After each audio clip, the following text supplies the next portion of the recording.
کہ نہیں. لہٰذا سے بڑی خوبصورت بات جو ہے اس حوالے سے بڑی ایک خوبصورت بات مولانا مودودی کہتے ہیں. وہ کہتے ہیں کہ یہ بات تو رسول اکرم صلی اللہ علیہ وسلم کی نبوت کی سچائی کی دلیل ہے. آپ صلی اللہ علیہ وسلم کے مخالف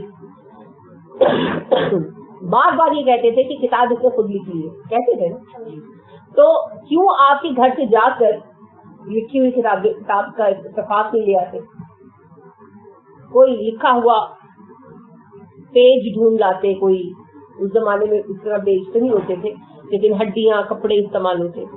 لیکن ساری زندگی آپ صلی اللہ علیہ وسلم نے نہ لکھنا سیکھا, وقت ہی نہیں ملا نا. پڑھنا آپ جانتے تھے آپ صلی اللہ علیہ وسلم, اور اللہ نے آپ کو حکمت عطا فرمائی, لیکن دنیاوی اعتبار سے لکھنا آپ نے نہیں سیکھا. تو آپ صلی اللہ علیہ وآلہ وسلم کو اس طرح دنیاوی علم سے دور رکھنا بھی اللہ کی مصلحت میں شامل تھا, اور نبوت کی ایک بڑی دلیل بھی رہی آپ. ٹھیک ہے, تو نبی امی ہونا کسی بھی طرح آپ صلی اللہ علیہ وسلم کے لیے کوئی عیب نہیں ہے کہ ہم اب دلیلیں ڈھونڈتے پھریں کہ نہیں امی کا مطلب ان پڑھ ہے, نہیں اس کا مطلب ہم کچھ اور لے کر آئیں, اس کی ضرورت نہیں. ٹھیک ہے, تو اللہ نے فرمایا ہے کہ میں اپنی رحمت لکھ لوں گا. یہ فسا اکتبو حال سے ہے نا چل رہا, میں ان قریب یہ رحمت لکھ دوں گا ان لوگوں کے لیے جو تقویٰ اختیار کریں گے, زکوٰۃ ادا کریں گے, میری آیتوں پر ایمان لائیں گے, اور وہ لوگ جو پیروی کریں گے اس رسول کی جو نبی امی. یجدونہ وہ پاتے ہیں اس کو مکتوباً لکھا ہوا عندہم اپنے پاس فی التوراۃ تورات میں والانجیل انجیل. جو اس رسول کی جو نبی امی ہے پیروی کرتے ہیں وہ اس عہد کو لکھا ہوا پاتے ہیں آج بھی تورات اور انجیل میں. تو دوسرے نہیں پاتے, پاتے تو سارے ہی ہیں, ماننے اور نہ ماننے کی بات ہے. جیسے آج ہمارے اپنے بچے قرآن کے احکام نہیں مانتے, تو کیا وہ قرآن میں موجود نہیں ہے؟ موجود ہے. مانتے کیوں نہیں ہے؟ کیونکہ ماننا نہیں چاہتے. تو اسی طرح سے یہ لوگ جو ہیں پاتے تو سارے ہی تھے قرآن, لیکن مانتے نہیں. تو یہی اللہ نے فرمایا کہ وہ جو رسول اکرم صلی اللہ علیہ وسلم پر ایمان لاتے ہیں وہی صحیح تورات اور انجیل کے احکام پہنچائیں گے نا لوگوں تک, سچ بولیں گے. تو ان سے جا کر پوچھو کہ وعدے اللہ کے آج بھی تورات و انجیل میں موجود. یامرہم وہ حکم دیتا ہے ان کو بالمعروفی نیکی کا, اللہ ان کو حکم دیتا ہے نیکی کا. وینہاہم روکتا ہے ان کو عن المنکر برائی سے. ویحل اور وہ حلال کرتا ہے لہم ان کے لیے الطیبات پاکیزہ چیزیں. ویحرم حرام کرتا ہے علیہم ان پر الخبائث ناپاک چیزیں. ویضع اور دور کرتا ہے عنہم ان سے اسرہم ان کے بوجھ والاغلال اور ٹوک اور بیڑیاں التی جو کانت تھیں علیہم ان پر. اللہ کے یہ وعدے آج بھی جو نبی پر ایمان لاتے ہیں وہ لکھے ہوئے اپنے پاس موجود پاتے ہیں. نبی کے آنے سے کیا فائدہ حاصل ہوا جی؟ نبی یامرہم بالمعروف نیکی کا حکم دیتا ہے. رسول اکرم صلی اللہ علیہ وسلم اپنی طرف سے کوئی بات لے کر نہیں آئے تھے بلکہ نیکی ہی کا حکم دے رہے تھے, اور یہ وہ نیکیاں تھیں جو ہمیشہ سرٹیفائڈ رہی ہیں. تورات اور انجیل سے الگ کوئی بات نہیں تھی. وینہاہم عن المنکر اور روکتا ہے برائیوں سے. تو رسول اکرم صلی اللہ علیہ وسلم برائی کے کاموں سے منع فرماتے. ویحل لہم الطیبات اور ان کے لیے پاکیزہ چیزیں حلال کرتا ہے, یعنی وہ پاکیزہ چیزیں جو یہود نے اپنے توہمات کی بنا پر حرام کر رکھی تھی. اللہ کے نبی صلی اللہ علیہ وسلم نے وہ دوبارہ مومنین کو بتایا کہ یہ حلال و جائز. ویحرم علیہم الخبائث اور ناپاک چیزیں جو گندی ہیں انہیں حرام کرتا ہے. جیسے انہوں نے اونٹ کو حرام قرار دے رکھا تھا اور شراب کو حلال, اسی طرح جوئے کو حلال قرار دے رکھا تھا, سود کو حلال قرار دے رکھا. تو رسول اکرم صلی اللہ علیہ وسلم نے حرام و حلال کے احکامات کو دوبارہ سے قائم کیا, اسٹیبلش کیا. وَيَضَعُ عَنْهُمْ إِصْرَهُمْ وَالْأَغْلَالَ اور ان سے دور کرتا ہے ان کے بوجھ اور وہ بیڑیاں التی کانت علیہم جو ان کے اوپر بنے ہوئے، یعنی ان کے پیروں فقیروں نے، بابوں نے، نام نہاد عالموں نے اپنی مرضی کا دین بنا کر جو پابندیاں ان پر منڈ دی تھی اور اس کی وجہ سے ان کی زندگی مشکل تھی، وہ سب یہ دور کرتے ہیں جیسے ہم نے بنا رکھے۔ آج اب دیکھیں ہر کسی نے اپنا اپنا بنا رکھا ہے۔ اب طلاق ہی کو لے لیں، طلاق رجعی کتنی بڑی نعمت ہے نا اللہ، لیکن ہمارے یہاں طلاق رجعی کا کوئی تصور ہی نہیں، اور اگر طلاق رجعی کسی نے دی ہے، یعنی ایک طلاق دی ہے یا دو طلاقیں دی اور تیسری نہیں دی، تو اس کے بعد کس کی جرت ہے کہ وہ اسی عورت سے نکاح ثانی کرے؟ یہاں تو یعنی کٹنے مٹنے پر آ جائیں لوگ، تو کتنا بڑا بوجھ ہے نا۔ حالانکہ اللہ نے کتنے واضح الفاظ میں ارشاد فرمایا نا، وَإِذَا طَلَّقْتُمُ النِّسَاءَ فَبَلَغْنَ أَجَلَهُنَّ فَلَا تَعْضُلُوهُنَّ أَن يَنكِحْنَ مِنْ أَزْوَاجِهِنَّ إِذَا تَرَاضَوْا بَيْنَهُم بِالْمَعْرُوفِ۔ جب طلاق دے اپنی عورتوں کو تمہارے لوگ اور وہ اپنی عدت پوری کر لیں، تو تم جو ان کے گھر والے ہو انہیں اپنے ہی شوہروں سے نکاح کرنے سے منع مت کرو، جبکہ وہ آپس میں معروف طریقے سے راضی ہو۔ اور آپ کو پتہ ہے طلاق رجعی کے بعد کی خاص رعایت، اور پھر اللہ نے مزید فرمایا ذالک یوعظ بہ من کان منکم یؤمن باللہ والیوم الآخر، یہ نصیحت تم میں سے اسے کی جا رہی ہے جو ایمان رکھتا ہے آخرت پر اور اللہ پر۔ ذالک ازکی لکم واطہر، یہ طریقہ تمہارے لیے زیادہ اچھا ہے، زیادہ پاکیزہ ہے۔ واللہ یعلم وانتم لا تعلمون، اللہ جانتا ہے تم نہیں جانتے ہو۔ لیکن آج ہم نے اس طریقے کو ماننا تو دور کی بات ہے، سوچنا بھی گناہ سمجھا۔ پھر بات یہیں تک نہیں ہے، آپ دیکھیے کہ تیمم ہم کتنی بڑی رکاوٹ سمجھتے ہیں، کتنا برا سمجھتے ہیں تیمم کو، دوسری شادی کو کتنا برا سمجھتے ہیں۔ کسی بھی شکل، چاہے کسی کی بیوی مر گئی ہو یا طلاق ہو گئی ہو یا ایک بیوی کے ہوتے کوئی دوسری شادی کرنا چاہتا، کوئی بھی شکل ہو، کوئی بھی صورت ہو، ہم دوسری شادی کو بے حد برا سمجھتے ہیں، بہت معیوب مانتے ہیں۔ تو اس طرح کی بے شمار چیزیں ہیں جنہیں ہم نے اپنی زندگی کا بوجھ بنا رکھا ہے، جو بیڑیاں بنی ہوئی ہیں ہمارے پیروں میں، اور جن کے ہوتے ہوئے ہم اپنی زندگی کو سہولت سے نہیں گزار سکتے۔ تو اللہ کے نبی صلی اللہ علیہ وسلم جب تشریف لائے تو یہود نے بھی اسی طرح کا دین بنا رکھا، اس سے طرح طرح کی غیر حقیقی پابندیاں تھی جو اللہ نے عائد نہیں کی تھی۔ اب آپ دیکھیے کہ اپنی عمومی زندگی میں دیکھ لیں، یہ تو ذرا بڑی باتیں ہیں، عمومی زندگی میں دیکھ لیں جی، کواری بچی خوشبو نہ لگائے، پھول نہ پہنے، جی ناشک ہو جائیں گے، لڑکا ہے تو لمبے بال کیوں رکھے، یہ جی لڑکیوں جیسا نظر آ رہا ہے۔ حالانکہ لمبے بال رکھنے پر پابندی نہیں ہے، جس چیزوں پر پابندیاں نہیں ہے ان پر لگانے کی ضرورت نہیں ہے، مگر ہم ہر طرف سے زندگی کا دائرہ کار تنگ کرتے ہیں۔ دوسری طرف وہ شدت پسند لوگ ہیں جو کہتے ہیں مسواک کرو تو قبلہ رخ ہو کر بیٹھو اور کھڑے ہو کر مت کرو، اور اس طرح پکڑ کے کرو، اتنی بالش لمبی ہونی چاہیے، ایسی ہونی چاہیے، اس کی جو استعمال شدہ حصے کی کٹنگ ہے وہ ڈسٹ بن میں نہیں پھینکنی، یعنی اتنا کچھ وہ بتاتے ہیں کہ آسان بات یہ ہے کہ مسواک کی مت لو۔ ہر طرف سے دین کو مشکل کرتے ہیں اور ایسے بوجھ ڈال دیتے ہیں سروں پر جن کو اٹھانا انسانی قوت سے باہر۔ تو ایسے ہی بوجھ اس وقت کے مختلف گروہوں نے یہود کے لیے بھی بنا رکھے اور عربوں کے گروہوں نے عربوں کے لیے بنا رکھے تھے۔ تو اللہ نبی کریم صلی اللہ علیہ وسلم کی یہ فضیلت بیان فرماتے ہیں اور ان کا ہمارے لیے باعث رحمت ہونا گنواتے ہیں کہ وہ ہمیں نیکی کا حکم دیتے ہیں، برائیوں سے روکتے ہیں، حلال اور حرام کو واضح کرتے ہیں، اور وہ سارے بوجھ اتار دیتے ہیں انسانوں کے سروں سے جو ان پر ڈالے گئے۔ بدقسمتی سے ہم نے رسول اکرم صلی اللہ علیہ وسلم کی سنت اور قرآن کو چھوڑا اور وہ سارے بوجھ دوبارہ اپنے اوپر لاد لیے نا۔ مجھے تو ایک ہی بات سمجھ نہیں آتی، جب آپ سارے پیروں کو کینوں کو مانتے ہیں اور ساروں کو ہی راضی رکھنا ہے تو آپ کس کو راضی رکھیں؟ بہت مشکل ہے۔ تو یہ ساری جو ہے نا بیکار کی بات۔ فالذین، تو وہ لوگ آمنوا بہ، جو ایمان لائے اس نبی پر، وَأَزَّرُوهُ انہوں نے اس کو قوت دی، عین زے سے اپنی قوت سے کسی دوسرے کو قوت پہنچانا.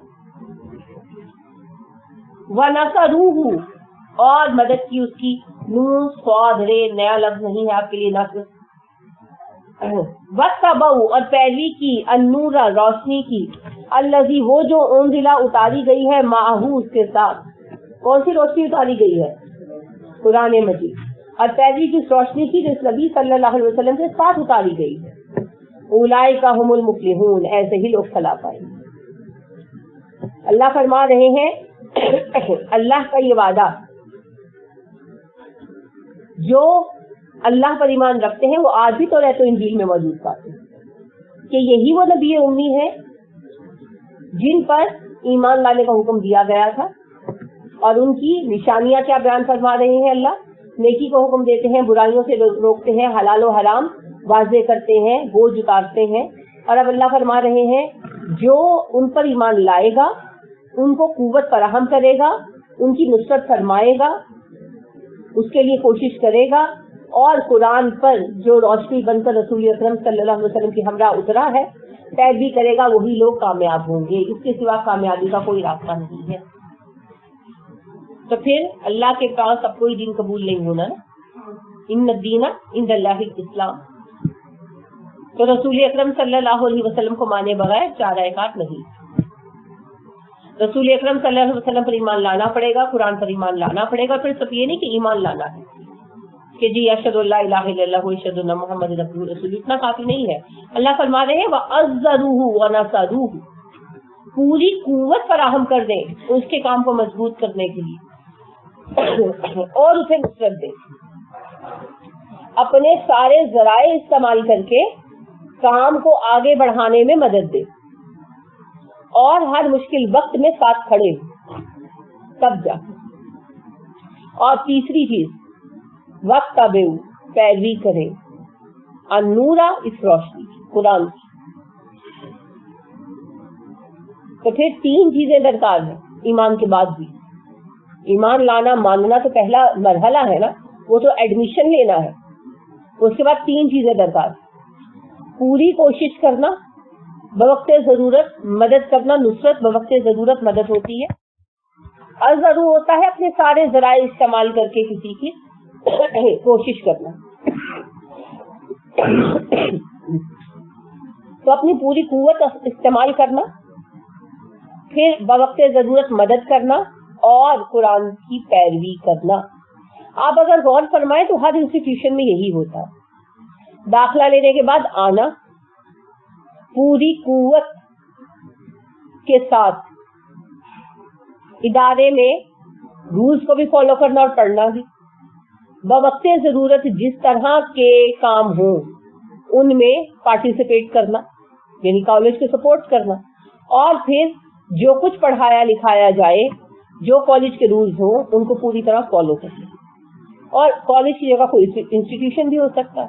آپ نے پولیس فورس جوائن کی ہے، فوج جوائن کی ہے، کوئی ادارہ لے لیں تو سب سے پہلے تو اس کو صحیح ادارہ تسلیم کرنا یعنی ایمان لانا. اس کے بعد اپنی پوری قوت خرچ کرنا اس ادارے کو فائدہ دینے کے لیے. مشکل وقت میں اپنے انسٹیٹیوشن کے ساتھ کھڑے ہونا اور انسٹیٹیوشن کے جو بھی احکامات ہیں، رولز ہیں، ان کو فالو کرنا. تب جا کر کوئی کسی ادارے کا، کسی گروہ کا حصہ بن سکتا ہے. اللہ نے ہم سے وہی 4 چیزیں ڈیمانڈ کی. ایمان ڈالنے تو 4 ہو جاتی ہے نا، اور ایمان لانے کے بعد مومنین سے تقاضے کیا ہے؟ تو پھر ازروہ ونصروہ واتبعوا النور. کم از کم تو خالی بیٹھ کر دیکھنے سے کام نہیں چلے گا. خالی یہ کہہ دینے سے کہ میں ایمان لے آئی ہوں تو بس میرا کام تو پورا ہو گیا، اب میں کیا کر سکتی ہوں، اس سے کام نہیں چلے گا. ساتھ چلنا ہوگا، مشقت کرنی ہوگی، بوجھ بانٹنا ہوگا، تب جا کر کوئی ہم سفر بنے گا. ٹھیک ہے.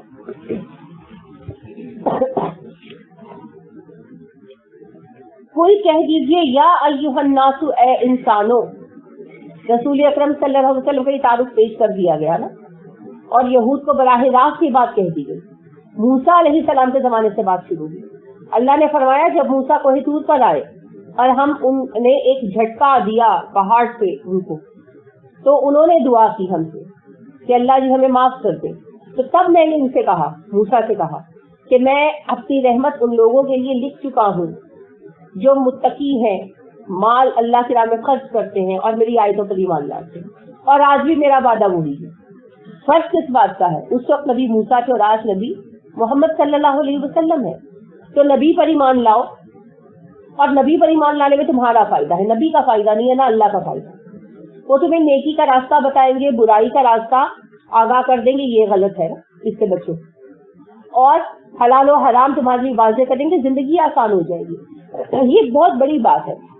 یہود نے یہ فلسفی رکھی تھی جو اب ہمارے ہاں بھی پائی جاتی ہے، جس کی بنا پر یہ ہم بابوں کو اور فقیروں کو بڑا پہنچا ہوا سمجھتے ہیں کہ سب کچھ حرام ہے سوائے ان چند چیزوں کے جو حلال کر دی گئی ہو. یہ چیز میں نے آپ کو انعام میں بھی سمجھائی تھی. لیکن اسلام نے یہ تصور دیا کہ سب کچھ حلال ہے، جو کچھ بنایا گیا سب حلال ہے سوائے ان چند چیزوں کے جو حرام کر دی گئی. اور دنیا مومنوں کے لیے ہی بنائی گئی ہے، کھاؤ پیو رہو سہو بسو، کسی چیز سے منع نہیں کیا. اس کے برعکس یہود کا وہی تصور تھا جو آج ہمارا تصور ہے. تو ایک جاننے والے صاحب ہیں، بڑا اچھا ان کا کاروبار ہے، بڑے دیندار آدمی ہیں، بہت دین کا کام بھی کرتے ہیں، مگر اللہ نے ماشاءاللہ نوازا بھی بہت ہوا ہے. تو ایک اسی قسم کی بات پر بات ہو گئی میری ان سے. تو وہ کہنے لگے کہ بہن آج کے دور میں یہ سمجھا جاتا ہے کہ جو امیر ہے، پیسے والا ہے، وہ مسلمان نہیں ہو سکتا، اور اگر ایک مسلمان کے پاس پیسہ ہے تو وہ کبھی اچھا دیندار انسان نہیں ہو سکتا، وہ لازم برا ہے. تو ہم نے یہ تصور بنا لیا کہ دنیا بڑی گندی چیز، یہ ہم نے یہود سے لیا، یہ ہمارا تصور نہیں ہے. آپ پڑھ چکے ہیں، اللہ نے ارشاد فرمایا ہے ہم نے دنیا مومنوں کے لیے بنائی اور آخرت تو صرف مومنوں کے لیے بنائی ہے نا. دنیا اپنے خلیفہ کے لیے بنائی نا، اللہ نے انسان کو دنیا میں نائب بنایا نا، کہ شیطان کی پیروی کرنے کے لیے بھیجا. تو جب دنیا اللہ نے اپنے خلیفہ کے لیے بنائی تو خلیفہ دنیا میں کوئی استعمال کرے گا تو خلافت کرے گا. لہذا حلال و حرام کے تصورات کو بدل دیا، زندگی آسان کر دی رسول اکرم صلی اللہ علیہ وسلم نے. تو اگر نبی کی پیروی کرو گے تمہاری زندگی آسان ہو جائے گی. پھر وہ سارے بوجھ بھی اتار دے گا جو جھوٹے توہمات اور عقائد کی شکلوں میں تمہارے سروں پر ڈال دیے گئے. اب یہ سارے فائدے کس کو حاصل ہو رہے ہیں؟ رسول اکرم صلی اللہ علیہ وسلم کی پیروی کر کے ہمیں. ہماری پیروی سے آپ صلی اللہ علیہ وسلم کو کوئی فائدہ نہیں حاصل ہوتا. آپ صلی اللہ علیہ وسلم نے تو اپنا کام کر لیا، آپ کا حضرت اللہ کے ہاں لکھا جا چکا. آپ صلی اللہ علیہ وسلم کا نام اللہ نے اپنے نام کے ساتھ جوڑ کر سر بلند کر دیا نا. جہاں دنیا میں اذان ہوتی ہے وہاں آپ صلی اللہ علیہ وسلم کا نام ہمراہ سر بلند کیا جاتا ہے. جب کوئی کلمہ پڑھتا ہے اسلام کا، آپ صلی اللہ علیہ وسلم کا نام ساتھ لیتا ہے.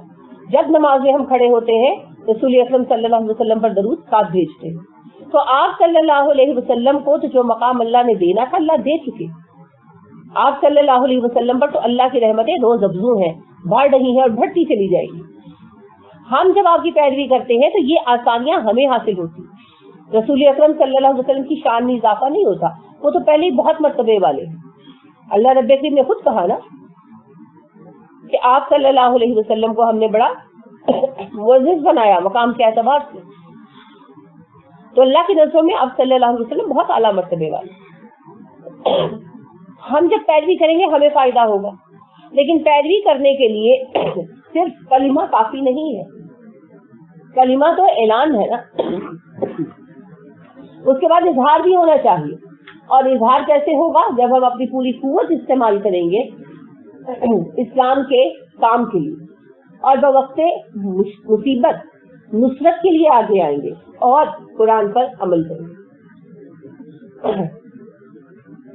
تو اللہ نے فرما دیا کہ یہ توریت و انجیل کا وعدہ ہے. تو وہی لوگ فلاح پائیں گے جو آخری نبی کے پیروکار ہوں گے، یعنی نبی آخر کے زمانے میں. ہر اپنی عہد کی امت اپنے نبی کی پیروی کیے بغیر کامیاب نہیں ہو سکتی. تو رسول اکرم صلی اللہ علیہ وسلم کے آ جانے کے بعد آپ کی پیروی کیے بغیر کوئی امت کامیاب نہیں ہو سکتی، کیونکہ اب اور کوئی دین باقی نہیں رہا. اب اللہ فرما رہے ہیں اے نبی صلی اللہ علیہ وسلم کہہ دیجئے، کوئی کہہ دیجئے یا ایھا الناس اتبعوا انی بے شک میں رسول اللہ اللہ کا رسول ہوں الیکم تم سب کی طرف جمیعا سب کے سب. آپ فرما دیجیے نبی صلی اللہ علیہ وسلم کیا انسانوں میں تم سب کی طرف اللہ کا رسول بنا کر بھیجا گیا ہے, پوری کائنات کے سب انسانوں کی طرف. یعنی اسلام کا پیغام قیامت تک کے لیے بھی ہے اور ساری دنیا کے لیے بھی ہے. سب لوگوں کے لیے رسول اکرم صلی اللہ علیہ وسلم کو نبی ماننا لازم ہے. اب پیغام پہنچانا ہمارا کام ہے جس میں ہم نے بہت کوتاہی کی ہے. اس کے لیے ہمیں کام کرنا چاہیے, ضرور کچھ نہ کچھ کرنا چاہیے اپنی زندگی میں, اور اپنا ہی فرض ادا کرنا چاہیے, کیونکہ اگر ہم فرض ادا نہیں کریں گے تو پھر پکڑ سب کی ہوگی. نیلجی وہ ذات جس نے لہو جس کے لیے ملک و بادشاہی ہے سماوات یا آسمانوں کی والارض زمین کی, میں اس اللہ کی طرف سے تم پر رسول بنا کر بھیجا گیا ہوں جس کی بادشاہت زمین و آسمان پر چھائی ہوئی. آپ رسول اکرم صلی اللہ علیہ وسلم سارے انسانوں کی طرف رسول بنا کر بھیجے گئے. بعض لوگ اعتراض کرتے ہیں کہ قرآن پھر عربی میں کیوں آیا؟ پھر کسی ایک ہی زبان میں آنا تھا. یہ تو نہیں ہو سکتا تھا کہ ملٹیپل لینگویجز میں آ جاتا. ہر کتاب اسی ایک زبان میں آئی جو خود نبی کی زبان ہوا کرتی, لیکن قرآن کو پوری دنیا میں اس کی زبان میں پھیلا دیا گیا, جس علاقے کی زبان. آج میں نہیں سمجھتی کہ دنیا کی کوئی ایسی زبان ہے جس میں قرآن کا ترجمہ نہ پایا جاتا. تو ہم جیسے غافلوں کے علاوہ امت میں بڑے کارآمد لوگ بھی رہے اور انہوں نے بہت کام کیا اور قرآن کو پوری دنیا کے لیے عام فہم بنانے میں بہت کردار ادا کیا, اور ابھی بھی بہت کام ہو رہا ہے. تو لہٰذا یہ تو پیغام تک پہنچے گا ہی پہنچے. باقی یہ بہت اللاجیکل سا اعتراض ہے کہ اگر اسلام ایک عالمگیر دین ہے, پوری دنیا کو کور کرنے والا ہے, تو کتاب کی زبان عربی کیوں ہے؟ یہ تو بچگانا سوال ہے, اتنا بچگانا ہے کہ جواب دینے کو دل بھی نہیں کرتا. بالکل یہ تو بچگانا, بہت ہی بچگانا بات. لا الہ الا ہو, نہیں کوئی الہ سوائے اس کے, یوں ہی وہی زندہ کرتا ہے, وہ یمیت اور وہی موت دیتا ہے. کہ تمہارا الہ اللہ ہے, اسی کے ہاتھ میں زندگی اور موت ہے, تو اسی الہ کا حکم کیا ہے؟ رسول اکرم صلی اللہ علیہ وسلم پر ایمان لاؤ. تو اگر اللہ کو مانتے ہو تو ایمان لاؤ. فآمنوا باللہ, پس ایمان لے آؤ اللہ پر, ورسولہ, اور اس کے رسول پر. کون رسول؟ النبی الامی, وہ جو نبی امی. پس ایمان لاؤ اللہ پر اور اللہ کے رسول پر جو نبی امی.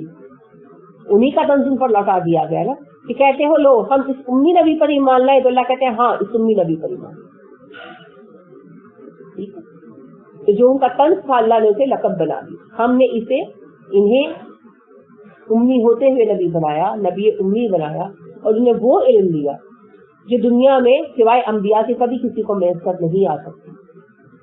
علم لدنی عطا کیا, تو اس نبی پر ایمان لاؤ. اس کے سوا تمہارے پاس کوئی راستہ نہیں. اس کے بہت بڑا ٹانٹ ہے یہود کی, کہ وہ کہتے تھے کہ ہم اس پر ایمان لائے, یہ امیوں میں سے اتر کہتا ہے میں نبی ہوں. اللہ نے کہا ہاں, اور بار بار کہا ہاں اسی نبی امی پر ایمان لاؤ, تبھی میں راضی ہوں گا, اس کے سوا کوئی راستہ نہیں. الذی, وہ جو یؤمن ایمان لاتا ہے باللہ اللہ پر, وکلماتہ, اور اس کے کلمات پر, واتبعوہ, اسی کی پیروی کرو, لعلکم تہتدون, تاکہ تم ہدایت پا جاؤ. یہ وہ نبی ہے, رسول اکرم صلی اللہ علیہ وسلم کی تعریف بیان ہو رہی ہے, یہ وہ نبی ہے جو ایمان لاتا ہے اللہ پر, اس کے کلمات پر. ہر نبی لایا, ہر نبی لایا. آپ صلی اللہ علیہ وسلم کا خصوصیت سے کیوں کہا گیا؟ آخری نبی تو ہے ہی. دیکھیے ایک وقت میں ایک امت میں ایک سے زائد نبی بھی رہے, دنیا میں بیک وقت کئی انبیاء کام کرتے رہے, اور عام طور پر کسی نبی کو ایسی صورتحال کا سامنا نہیں کرنا پڑا کہ پوری دنیا میں کہیں بھی کوئی مومن نہ ہو.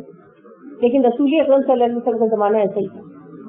پوری دنیا جو اس وقت کی تھی, آپ اٹھا کر دیکھ لیں, کہیں توحید موجود, کہیں اللہ کا دین قائم تھا, کہیں نہیں تھا. نہ مصر میں, نہ ہندوستان میں, نہ چین, جاپان وغیرہ میں. امریکہ تو کب دریافت ہی نہیں ہوا تھا, موجود تو تھا, دریافت نہیں ہوا تھا, انسانی رابطے میں نہیں تھا. تو نہ ہی جو ہے, لیکن اس وقت کی جو تاریخ ہے وہ بتاتی ہے کہ وہاں پر بھی بتوں کی کا دورہ تھا. اس وقت مایا تہذیب کا زمانہ تھا, اور عرب کا حال آپ کو پتا ہے, روم کا حال آپ کو پتا ہے, ایران عراق کی تو ویسے ہی آگ کی پوجا ہو رہی تھی. تو اللہ کا دین کہیں بھی نہیں تھا. یہاں تک کہ جو لوگ ذاتی طور پر سوچتے تھے اور فکر کرتے تھے اور کہتے تھے کہ یہ بت وغیرہ خدا نہیں ہو سکتے, وہ بھی یہ نہیں جانتے تھے کہ پھر اللہ کون ہے, کیا چاہتا ہے. کسی کے پاس دین حقیقی کی کوئی صحیح شکل موجود نہیں. تب آئے تھے رسول اکرم صلی اللہ علیہ وسلم, جب آخری دیندار قوم یہودی اور عیسائی بھی بالکل کرپٹ ہو چکے, بالکل ٹوٹلی. تب آئے تھے آپ صلی اللہ علیہ وسلم اور پوری دنیا کے اگینسٹ کھڑے ہو کر اللہ کے کلمات کی تصدیق کی. پوری دنیا کے اگینسٹ, صرف ایک قریش کے اگینسٹ نہیں. لہذا صلی اللہ علیہ وسلم نے اس وقت تنہا اللہ پر ایمان لانا اور اللہ کے کلمات یعنی قرآن پر ایمان لانا جو ہے وضاحت کیا اور اس کا اعلان کرنا. پھر تو وہ آپ کے ساتھ ساتھ لوگ آتے رہے نا. جانب منزل چلا تھا میں تو تنہا ہی, مگر ہم سفر ملتے گئے اور کارواں بنتا گئے. رسول اکرم صلی اللہ علیہ وسلم تو تنہا ہی چلے تھے, وہ تو پھر ہم سفر ملتے گئے اور کارواں بنتا گئے.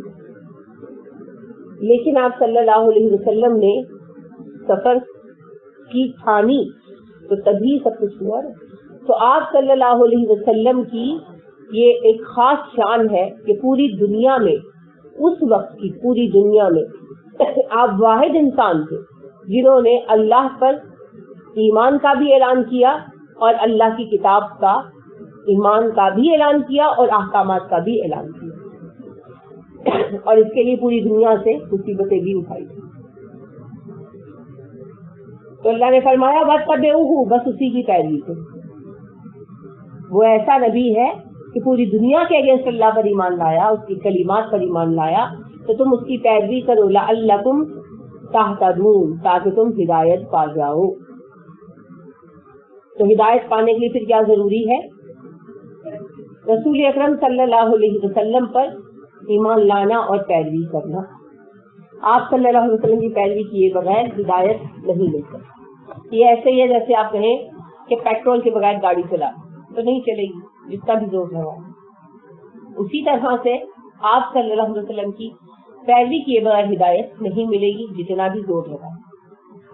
اب یہاں سے ہم کل آغاز کریں گے کیونکہ پھر اب بات دوبارہ قوم موسیٰ کی طرف مڑ گئی ہے. قوم موسیٰ سے خصوصی خطاب چل رہا تھا. بیچ میں رسول اکرم صلی اللہ علیہ وسلم پر ایمان لانے کا ان کو خاص طور پر واضح الفاظ میں حکم دیا گیا, اس کے دلائل پیش کر دیے گئے. اب دوبارہ ماضی کی طرف بات جائے گی, اس لیے یہاں سے کل آغاز کریں گے. اب آپ آج کے متعلق کچھ پوچھنا چاہیں تو پوچھتے ہیں. جی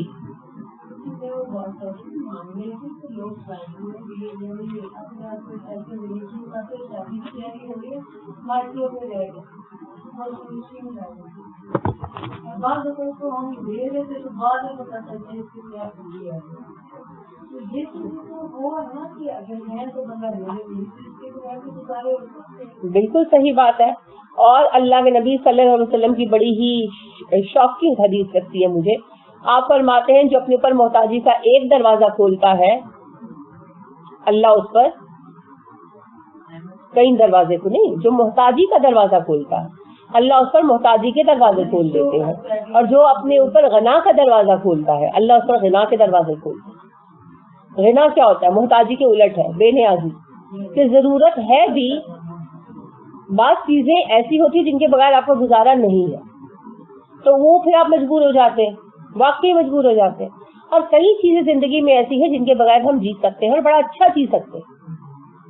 تو پھر اگر ایسی چیز کی کمی آئے تو محض اپنی تن آسانی کے لیے انسانوں سے مت مانگے.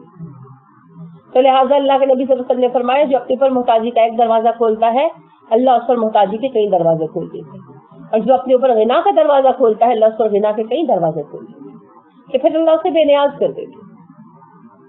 تو مانگنا جو ہے نا یہ بہت ہی شرمناک بات ہے. رسول اکرم صلی اللہ علیہ وسلم کا طریقہ ہم دیکھتے ہیں.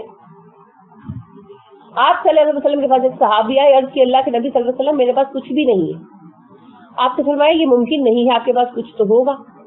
انہوں نے کہا جی میں بہت غریب ہوں, میرے پاس کچھ بھی نہیں ہے. آپ کے اصرار پر وہ کہنے لگے کہ جی میرے پاس ایک کمبل اور ایک پیالہ بس گھر میں, اور کچھ نہیں ہے. آپ نے کہا دونوں چیزیں لے کر آئے. اب کیا آپ مدد نہیں کر سکتے تھے؟ آپ کو پتا ہے آپ صلی اللہ علیہ وسلم قرض کیوں لیتے تھے؟ لوگوں کی مدد کرنے کے لیے ادھار لے کر دیتے تھے. لیکن جوان آدمی تھے, آپ نے نہیں پسند کیا. کوئی بیوہ آتی تھی, کوئی محتاج آتا تھا تو چلے. اب جوان دیکھیں ہٹے کٹے لوگ اور مانگ رہے ہوتے اور ہمارے لوگ دے رہے ہوتے, اور پھر کہتے ہیں اللہ کے نام پر مانگے تو دے دو. اللہ کے نبی صلی اللہ علیہ وسلم کے پاس بھی وہ اللہ کے نام پر ہی مانگنے آئے تھے. آپ صلی اللہ علیہ وسلم نے فرمایا جو ہے وہ لے کر آئے. تو وہ لے کر آئے, ایک کمبل تھا استعمال شدہ سے, ایک پیالہ. آپ نے کہا اس کو کون خریدتا ہے؟ تو ایک صحابی نے خرید لیا کچھ دیناروں میں. آپ نے اس دینار کے 2 حصے کیے, ان سے کہا کہ یہ آپ رکھیں اپنے خرچے کے لیے, کچھ دن چل جائے گا آپ کا خرچہ, اور یہ آپ ایک کلہاڑی خرید کر لائیے. وہ کلہاڑی خرید کر لائے. آپ صلی اللہ علیہ وسلم نے اپنے ہاتھ سے اس میں 10 ٹھونکا ان کو دیا اور کہا آپ جائیے اور لکڑیاں کاٹ کر بیچیے. تو کچھ دنوں بعد, اس زمانے میں لکڑی کا کام بہت زیادہ تھا کیونکہ گھروں میں استعمال ہوتا تھا, ایندھن تھا. تو کچھ دنوں بعد وہ آئے تو آپ نے پوچھا آپ کا کیا حال ہے؟ تو بڑے خوش تھے, کہنے لگے کہ جی میں نے کچھ پیسے جمع کر لیے. تو آپ صلی اللہ علیہ وسلم نے اس طرح مدد نہیں کی. اسی طرح ایک صاحب آئے, کہنے لگے کہ جی میں شادی کر رہا ہوں اور مجھے حق مہر ادا کرنے کے لیے مدد کی ضرورت ہے. آپ صلی اللہ علیہ وسلم نے فرمایا کتنا مہر رکھا ہے آپ نے؟ انہوں نے بڑی رقم بتائی. رقم کا ذکر نہیں ہے حدیث میں, لیکن عبداللہ بن مسعود بیان کرتے ہیں کہ رسول اللہ صلی اللہ علیہ وسلم کا موڈ آف ہو گیا ان کی بات سن. حالانکہ آپ ایسے مزاج کے آدمی نہیں تھے, مگر آپ کا موڈ آف ہو گیا. آپ صلی اللہ علیہ وسلم نے فرمایا آپ تو مجھ سے اس طرح تقاضا کر رہے ہیں مہر کے لیے رقم کا جیسے احد پہاڑ سونے کا ہے, میں جاتا ہوں سونا توڑ کے لاتا ہوں اور بیچتا ہوں. میرے پاس جب پیسے آئیں گے اور باقی ضروریات سے بچ رہیں گے تب میں آپ کو دوں گا, کیونکہ آپ کم مہر پر بھی شادی کر سکتے ہیں. ضروری ہے اپنی جھوٹی شان دکھانے کے لیے بڑے مہر رکھو تاکہ لوگوں کو پتا چلے جی ہم نے تو اتنا مہر رکھا ہے. خدا کے بندو انسانوں کی طرح زندگی بسر کرو. اور ویسے بھی رسول اکرم صلی اللہ علیہ وسلم نے فرمایا سب سے اچھا نکاح ہے وہ جو سب سے زیادہ آسان. اور اللہ کے فضل سے میرا نکاح بھی بہت آسان تھا, میرے بچوں کے نکاح بھی بہت آسان ہے, بہت آسان, اور اللہ نے بہت برکت دی ہے. تو برکت, محبت, پیار پیدا ہوتا ہے جب آپ تھوڑی مادیت پرستی کم کرتے ہیں. یہ ضرور ہے کہ عورتیں چاہیں تو اپنا مہر زیادہ رکھ سکتی ہیں, مگر اسے پسندیدہ نہیں مانا, محبوب نہیں مانا. اگلے کو بھی پہلے پتا ہونا چاہیے کہ ہم اتنا رکھیں جتنا ہم دے سکتے ہیں. بعد میں قرضے ادھار کرتے پھرنے کی کیا ضرورت ہے؟ ہر کسی کو اپنی کیپیسٹی کا پتا ہے. اسی طرح شادیوں پر جو ڈیکوریشن پر اور چیزوں پر اخراجات ہوتے ہیں وہ ضروری نہیں ہوتے, بہت کچھ ہے. اب اس صرف شادیوں کی بات نہیں ہے, پوری زندگی. ایک خاتون میرے پاس آئی, مجھے کہنے لگی کہ مجھے پیسے چاہیے. میں نے پوچھا کس لیے؟ وہ کہنے لگی میری بیٹی, میں نے نیاز بانٹنی ہے. میں نے کہا جی نیاز آپ نے بانٹنی ہے, پیسے میں دوں؟ کہنے لگی ہاں وہ میری بیٹی گری تھی, چلتے ہوئے ان کی گر پڑی تو اس کو چوٹ آئی, تو میں نے منت مانی ہے کہ میں نیاز بانٹوں. میں نے کہا بھائی جب آپ کے پاس پیسے ہی نہیں ہے تو پھر منت کیا اور نیاز یعنی کہ بانٹنے کا کیا تصور ہے؟ یعنی یہ کس طرح کی بات ہے؟ منت آپ نے مانی ہے, اوتھ آپ نے لی ہے, پوری میں کروں, یہ کیا بات ہے؟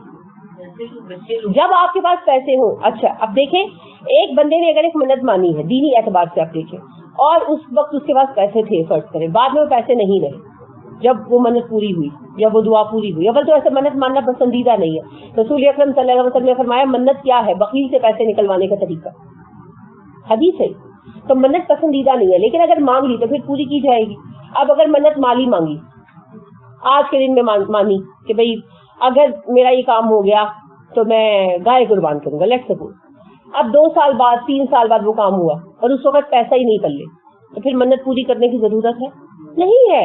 جب آپ کو اللہ دے گا پھر پوری کیجیے گا, نہیں کرنی. اسی لیے اللہ نے قربانی فرض نہیں کی ہم پر, نفل رکھی. عقیقہ فرض نہیں کیا, سنت رکھا, تاکہ ہم لوگوں کو مانگ مانگ کرنا پڑے. فرض نہیں اس طرح نہیں کیا جب تک ہمارے پاس پیسے نہ ہو. اور آپ کو پتا ہے کہ اللہ رب کریم نے ہمیں حکم دیا وَتَزَوَّدُوا فَإِنَّ خَيْرَ الزَّادِ التَّقْوَىٰ, سامان سفر لے کر چلا کر. اور اس کی تفصیل ہم پڑھ چکے ہیں سورہ بقرہ میں کہ عرب سمجھتے تھے کہ جو خالی ہاتھ نکلے گا اور مانگ کر حج کرے گا اس کو بڑا زیادہ اجر ہوگا. تو اللہ کریم نے پھر یہ باقاعدہ کہا کہ جب گھروں سے نکلا کرو تو سفر کا سامان لے کر نکلا کرو. تو یہ ساری جو ہے نا جاہلانہ باتیں ہیں. مانگنا بہت بڑا عیب ہے, بہت بڑا عیب. اور ہم لوگوں کا بیکار کا دینا دلانا جو ہے نا اس نے اس کو کاروبار بنا دیا. ان کو دے جو ضرورت مند ہے, جو مساکین ہے, جو سفید پوش طبقہ ہے. مانگنے والوں کو نہ دے. جب تک میں سمجھتی ہوں کہ جب تک ہم ان کا حوصلہ نہیں توڑیں گے، یہ مانگنا جو ہے ریکٹ جو ہے یہ بند نہیں ہوگی. اب کل میرے دروازے پر ایک بندہ، یعنی آئمن کی گلی میں ایک بندہ آوازیں لگا رہا تھا. میں نے دروازہ کھول کر نہیں دیکھا، لیکن وہ آوازیں لگا رہا تھا 1000 روپے کی ضرورت ہے تو اللہ کے نام پر بسم اللہ کرو. اچھا ریٹ فکس دیکھیں ہم ذرا، سبحان اللہ. اچھا میرے پاس 1000 روپیہ ہو یا نہ ہو، کمال کی باتیں کرتے ہیں. تو لہٰذا ان پیشہ ور بھکاریوں کو مت دے، ان کو دے جو مساکین ہیں. وہ آپ کے رشتے دار بھی ہو سکتے ہیں، وہ آپ کے کام والے بھی ہو سکتے ہیں، کوئی بھی ایسا بندہ ہو سکتا ہے. بالکل. اور کوئی بات آج کے اعتبار سے؟